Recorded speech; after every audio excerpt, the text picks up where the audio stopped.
নাটোর বগুড়া মহাসড়কের নাটোরের সিংড়া উপজেলার বালুভরা এলাকায় বাস চাপায় আরশেদ আলী নামে এক বৃদ্ধার মৃত্যু হয়েছে।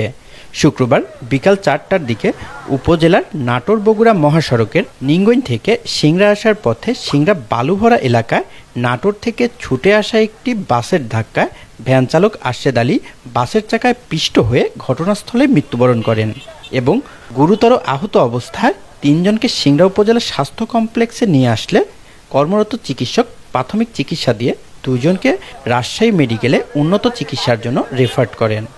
নিহত আরশেদ আলী উপজেলার নিঙ্গইন এলাকার মৃত আব্বাস আলীর পুত্র।